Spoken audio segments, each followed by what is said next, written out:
What's up, guys? Welcome back to the Sap Shop. Today I wanted to show you how I make swords that I sell on Etsy. Super simple build, one piece of 1x10 turn into one badass sword. This is Ichigo's first sword from the anime Bleach. Super simple to build. I want to show you how to do it. So here is all the materials you're going to need to build this sword. Super simple: sander, jigsaw, I use 220 grit sandpaper, some clear glue, and this is gauze. It is 4 inches by 11 foot. That goes on the handle. Some black stain and hammered silver spray paint. This helps get that pretty neat effect on the blade so it doesn't look so stagnant like just regular silver. Tape measure, pencil, speed square, paper towels, and some gloves.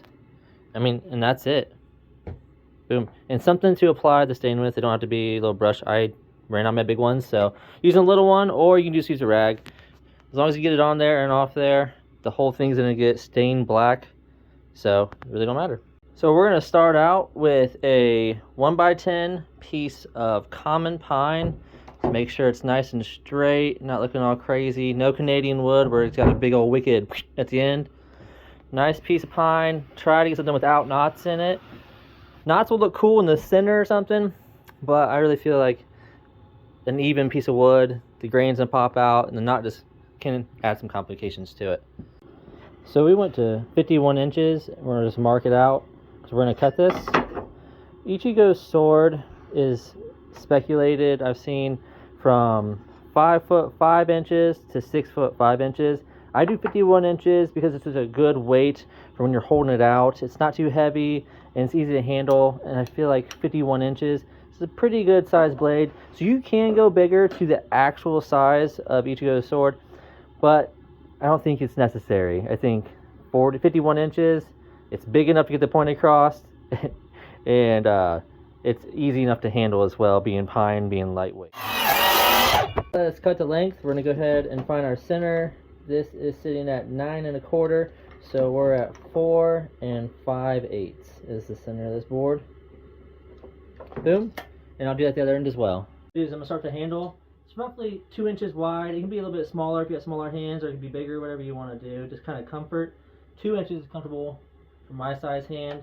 And the handle goes for about a foot on this. So mark 2 inches down and a foot. I'm gonna go ahead, mark this. We're gonna do shaping with sanding and stuff like that. So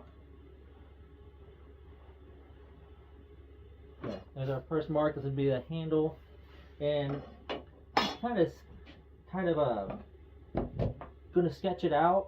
Now, if you guys want this, I can make templates where we can print them out. You download them free, print it out, you glue it to this piece of wood, and then you just trace it out, and then you cut it out. I could do that, but what we're going to do is, so when you're sketching, it should come out something like this. I'm going to give you some helpful measurements.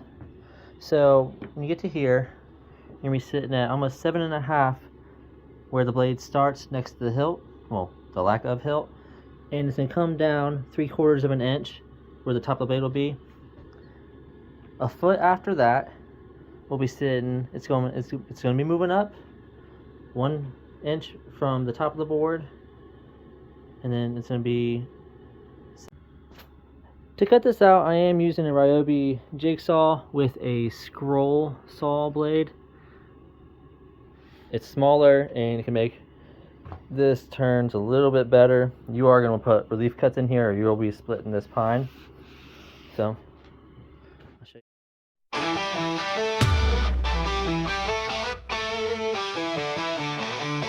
Stardust fills the air and the man's gotta stare. Wood chips fly around as he calls without a care. Red beard thick and long, yeah, he's been here so long. In the Sap Shop workshop, he's always pushing strong.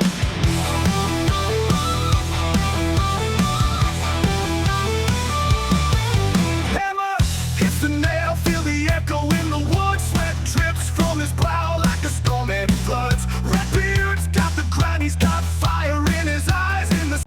Sorry about that noise. That is the diesel heater, and it is too cold not to have it on, so I'm sorry if you're hearing that noise. Here is our rough shape. It doesn't have to be perfect. We can do so much with sanding. But look at that. Look how cool that is. Oh, halfway there. Now that the fun part's done, cutting this guy out, getting our shape all there, now it's time for the funnest part of this whole thing, sanding it. Don't forget to wear a little respirator or something. You don't want to get dust.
Alright, now that the stain's dried, this thing is just beautiful by itself.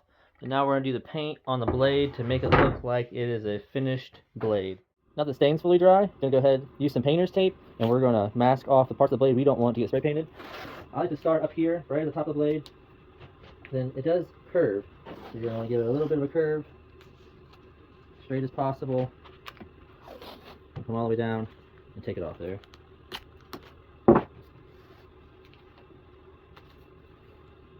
Go. Just like that. A little bit of a draw to it, so make it perfect. There we go. Much better. Then go ahead and mask off the rest of the blade because we don't want to get our paint all over it. I just put tape over the whole thing. You can do paper or whatever you want to use. I just use tape.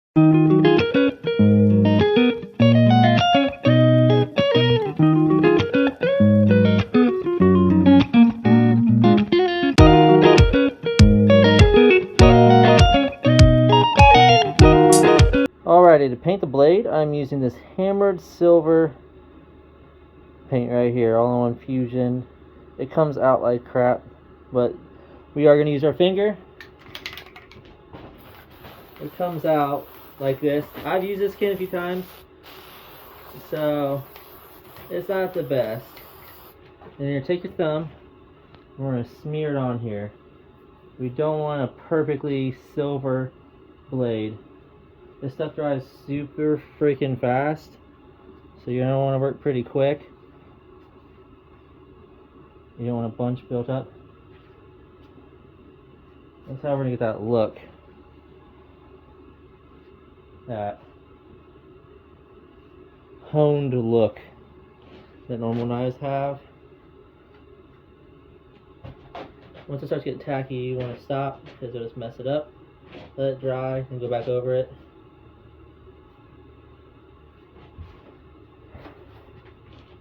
I tried using other things, but my thumb is just the best thing. So you're starting to get tacky, and if you run your finger over while you use tacky, it's going to give you this weird smeared look. You don't want that. So go ahead and stop. This thing will gum up and it's annoying as heck. So I use a razor blade to unstick it. There we go. Get all that. I think at one point this sprayed nice. I've used it for like a dozen swords and other things as well. And it is junk. But it's perfect for what I need, so no complaining. There we go. Try not to go back over the parts you already did because it will mess it up. Do too much, just wipe it off with your finger. Up a paper towel. You'd use gloves for this, I'm sure. But this way has worked the best for me. There's one blade painted.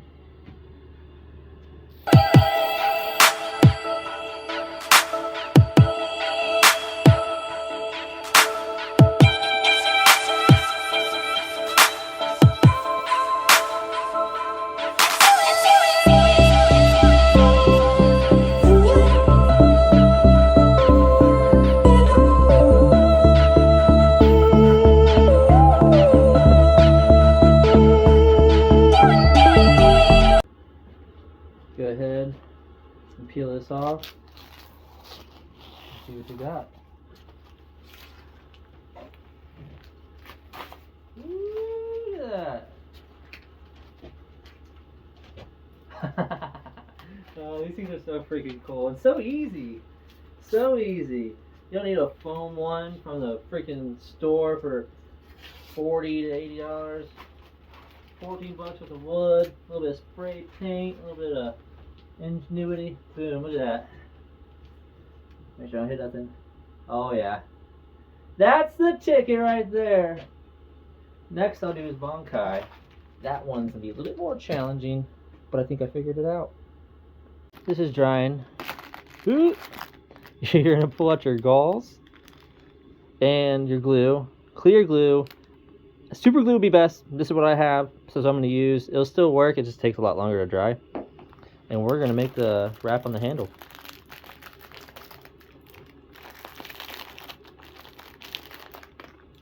So, take your gauze out. Super simple. It's definitely... Alright, got it. I love when glue glues its cap on. This stuff absolutely stinks. So bad. It smells like fish farts. Don't know what's in it. It works. But it smells so bad. So what I'm going to do is I'm going to take this over. Take it under here. I'm going to wrap it like, I'm going to start it like this. Oh, nope. I'm going to switch it. I'm going to start like this.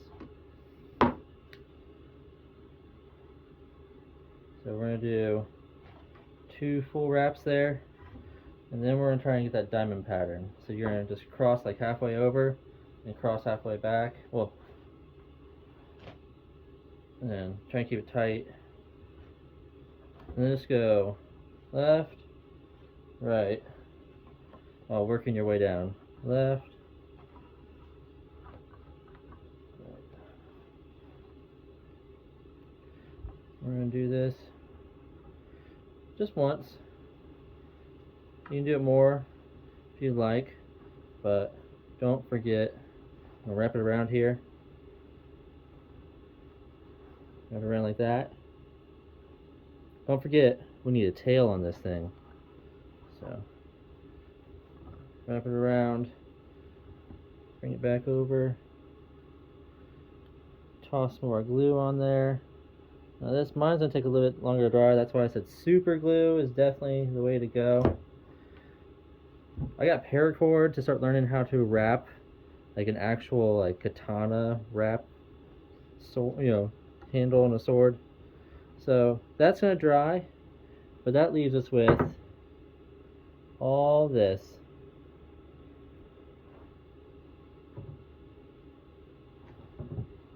There you go. Look at that. You make it longer if you want. This is pretty good. I mean, if I'm holding it, it's down to my knee when it's like this. And there we go. You got yourself Zangetsu. Ichigo's first release. This is such a freaking cool sword. Super lightweight. Like I said, you can scale it down. I'm gonna grab this. Scale it down. Make you my kids like this one. They can hold it out. What cool swords. I love these things. I made so many of them, and they never get old. I love making them. It is so much fun. Well, I hope you liked the video. Super easy build, pretty cool. I got more coming, and I got lots of ideas. Thanks for watching. If there's anything you think I should build, leave it in the comments. I'd love to build whatever, everything. I'm limited to what's up in my brain, but if you guys can give me ideas, I'd love to build some crazy stuff. I got tons of ideas. I'm going to start a carbon for the first time, and I'm bring you along with me. We're going to make some pretty cool stuff. So, have a good night. See you next time.